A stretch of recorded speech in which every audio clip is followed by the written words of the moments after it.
تو رسول پاک علیہ الصلاۃ والسلام کی تربیت، آپ صلی اللہ علیہ وسلم کا سبق تھا اپنی امت کو، جس کو ہم نے بہت ہی بھلا دیا۔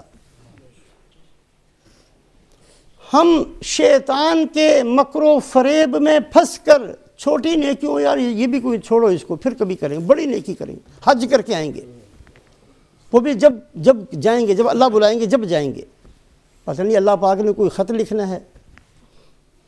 ہم نیکیوں کو مؤخر کرتے ہیں، ہم گناہوں پر جرأت کرتے ہیں۔ یہ بڑا پکا سبق اللہ کے نبی صلی اللہ علیہ وسلم نے سکھایا تھا کہ کسی چھوٹی سے چھوٹی نیکی کو ہلکا، معمولی، چھوٹا سمجھ کر چھوڑ نہ دینا، اور کسی چھوٹے سے چھوٹے گناہ کو معمولی، ہلکا اور چھوٹا سمجھ کر اختیار نہ کرنا۔ ہمارے ماضی قریب کے اندر حضرت شیخ الحدیث صاحب رحمۃ اللہ علیہ، مولانا زکریا صاحب رحمۃ اللہ علیہ، بہت کثرت سے اپنے جاننے والے، اپنے شاگرد، اپنے مرید، اپنے جاننے والوں کے سامنے حضرت شیخ عبداللہ اندلسی کا واقعہ بہت کثرت سے سنایا کرتے تھے۔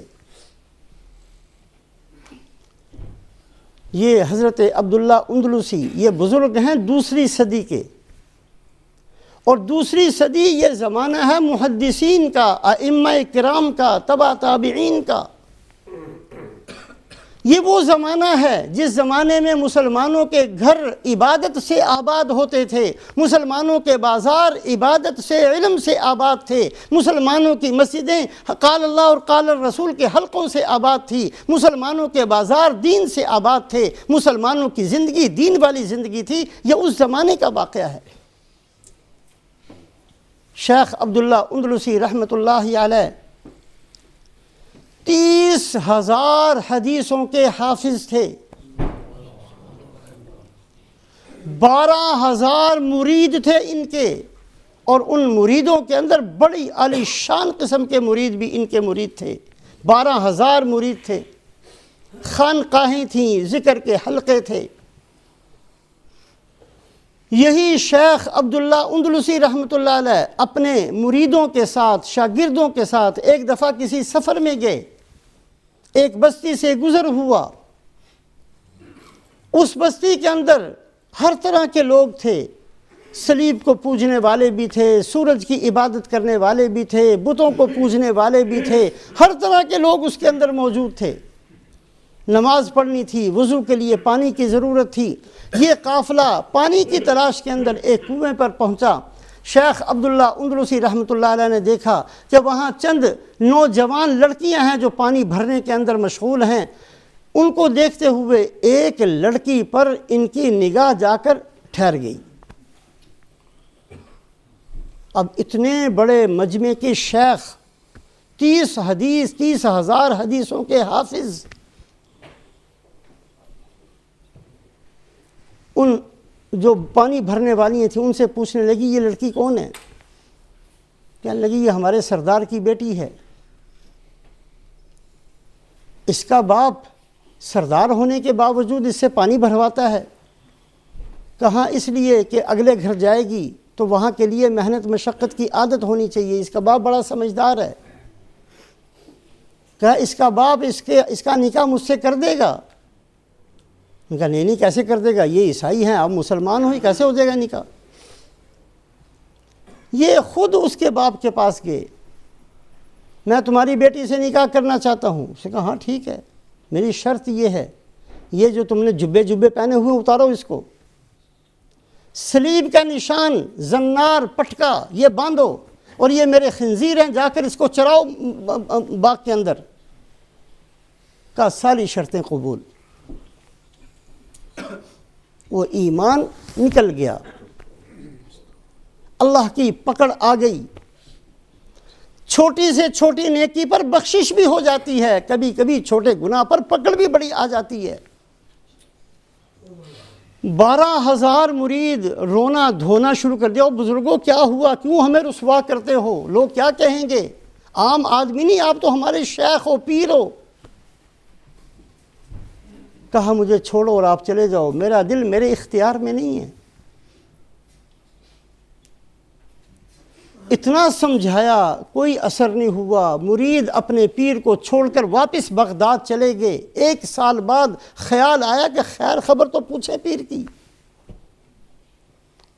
اب جب پہنچے دیکھا صلیب کا نشان، زنار، عیسائیوں کا پٹکا، خنزیر سامنے، ہاتھ میں وہی عصا جس کو پکڑ کر خطبہ دیتے تھے، وہ عصا اور خنزیر چار رہے ہیں۔ چیخیں نکل گئی مریدوں کی، اور بزرگوں کیا کہاں آپ نے ہمیں پہنچا دیا، کہاں چلے گئے؟ اپنا مقام یاد کرو۔ آپ کو 30,000 حدیثیں یاد تھیں، آپ کو قرآن یاد تھا۔ قرآن یاد ہے، کہا ایک آیت یاد ہے، من یہن اللہ فما لہ من مکرم، جس کو اللہ رسوا کرنا چاہے اس کو کوئی عزت نہیں دے سکتا۔ یہ آیت یاد ہے، باقی سب بھول گیا۔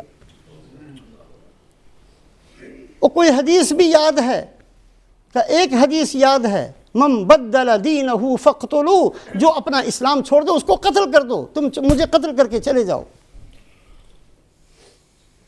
سب چیختے چلاتے روتے ہوئے یہ مرید جو پتہ کرنے گئے تھے، کہا ہم 3 دن تک چیختے رہے، 3 راتیں ہم سوئے نہیں، ہم نے کھایا نہیں، ہم نے پیا نہیں، ہم اپنے اس پیر کے لیے توبہ کرتے رہے۔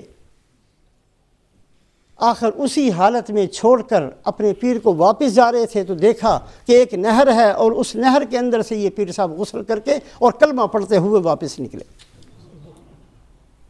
اور کہا کہ اللہ پاک نے تم نے جو میرے لیے توبہ کی تھی، اللہ نے اس کو قبول کیا، اللہ نے میرا علم مجھے واپس کر دیا، میری ولایت مجھے واپس کر دی۔ ہم نے کہا کہ یہ ہوا کیوں؟ کہا ہوا اس لیے کہ جب اس بستی میں داخل ہوئے تھے، جس بستی کے اندر ہر طرح کے لوگ تھے، کوئی سورج کا پوجنے والا تھا، کوئی پتھر کو پوجنے والا تھا، کوئی صلیب کی عبادت کرنے والا تھا، کسی طرح کے مختلف لوگ تھے، میرے دل کے اندر بڑا گھمنڈ پیدا ہوا، کتنے بے عقل ہیں، کتنے اللہ سے دور ہیں، اور ہم کتنے جلیل القدر لوگ ہیں، اور میں کتنا بڑا پیر ہوں، اور کتنا بڑا قرآن اور حدیث کا حافظ ہوں، میں کتنا بڑا عالم ہوں۔ یہ سارے خیالات یکدم میرے اندر آئے۔ اسی وقت اللہ پاک کا غضب متوجہ ہوا کہ یہ سب کچھ تو ہماری عطا ہے، تمہارا کون سا کمال ہے؟ کہاں سے لائے ہو یہ حدیثیں؟ کہاں سے لائے ہو یہ قرآن؟ کس بات پر فخر ہے؟ یہ تو ہماری مرضی ہے، کسی کے گلے میں صلیب ڈال دی، کسی کو مسجد میں لا کر کھڑا کر دیا، دیتے ہم ہی ہیں۔ من یہدہ اللہ فلا مضل لہ ومن یضللہ فلا ہادی لہ۔ اللہ جس کی ہدایت کا فیصلہ کریں گے، ساری دنیا مل کر اس کو گمراہ نہیں کر سکتی۔ جس کو اللہ ہی گمراہ کرنا چاہے، نہیں ملتی اس کو ہدایت۔ اللہ ہدایت اس کو دیتے ہیں جو محتاج بن کر، جو بھکاری بن کر، جو اپنے آپ کو اللہ کے سامنے تواضع انکساری کے ساتھ جھولی پھیلا کر مانگتا ہے، اے اللہ مجھے ہدایت دے دے، میں محتاج ہوں۔ اے اللہ آپ بھی محتاج نہیں، آپ کا دین بھی محتاج نہیں، آپ کی مسجد کو بھی میری ضرورت نہیں، آپ کے مدرسے کو بھی میری ضرورت نہیں، قرآن کو بھی میری ضرورت نہیں، حدیث کو بھی میری ضرورت نہیں۔ میری ضرورت ہے، مجھے ضرورت ہے قرآن کی کہ میں نجات پا سکوں، مجھے ضرورت ہے حدیث پاک کی کہ میں کامیاب ہو سکوں، مجھے ضرورت ہے اے اللہ آپ کی کہ میں آپ کے عذاب سے بچ سکوں، مجھے ضرورت ہے رحمت للعالمین حضرت محمد صلی اللہ علیہ وسلم کی کہ آپ کی رحمت سے مجھے حصہ مل جائے۔ ہم محتاج ہیں، ہم ضرورت مند ہیں۔ کبھی فخر نہ کرنا اپنی کسی عبادت پر، کبھی فخر نہ کرنا اپنے کسی علم پر، کبھی فخر نہ کرنا اپنی کسی نیکی پر، کبھی فخر نہ کرنا اپنے صدقہ اور خیرات پر کہ ہم تھے، ہم نے تجھے دیا، ہماری وجہ سے تیری زندگی چلی، ہم نے نہیں دیا۔ اللہ کی مہربانی تھی، اس قابل بنا دیا۔ اللہ قادر تھے، آپ کو بھی بھکاریوں کے اندر جا کر کھڑا کر دیتے، ہم بھی بھیک مانگنے والے ہوتے، ہم بھی لوگوں کے سامنے کٹورا لے کر پھرنے والے ہوتے، اللہ کر سکتے تھے۔ یہ تو اللہ کی تقسیم ہے۔ نحن قسمنا بینہم معیشتہم فی الحیات الدنیا۔ تو